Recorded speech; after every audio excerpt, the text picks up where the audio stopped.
By August 1945, the war in Europe was over.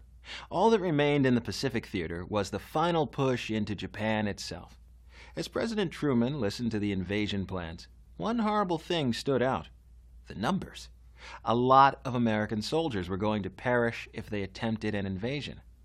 What if Truman didn't give the order to invade, but did something else?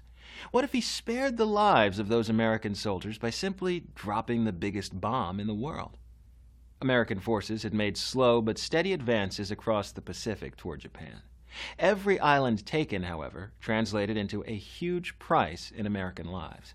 By late 1944, though, it was clear that Japan was losing the war, and a wave of despair swept through the Japanese military. Desperate to hold off the advancing Americans, the Japanese made a decision to sacrifice planes and pilots in kamikaze suicide missions intended to cripple American warships. More than 3,000 kamikaze pilots died during these attempts. Some pilots were successful, but not enough to slow the American progress.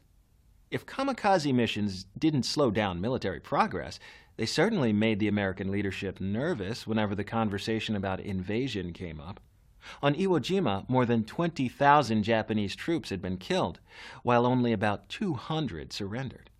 More than 100,000 Japanese had sacrificed themselves on Okinawa. The invasion of the mainland would be a bloodbath, with estimates of American casualties ranging as high as 1 million.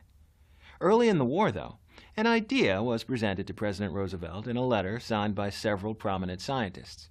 They urged the president to consider developing a super-destructive atomic weapon capable of releasing the energy equivalent of several thousand conventional bombs. The president and his military advisors gave the green light to the top-secret Manhattan Project. Billions of dollars were spent learning how to control splitting atoms and developing a delivery system. When the first test was conducted in the desert outside Alamogordo, the flash could be seen more than 150 miles away, and the explosion could be heard from as far away as 100 miles. As the end of the war drew to a close, President Truman's top priority continued to be to save as many American lives as possible. He made the decision to use atomic bombs.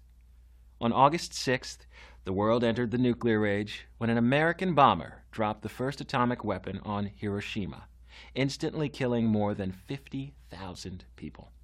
3 days later, another atomic bomb took more than 35,000 more lives in Nagasaki. 3 days after that, Japan surrendered unconditionally. The world had never before seen such destruction.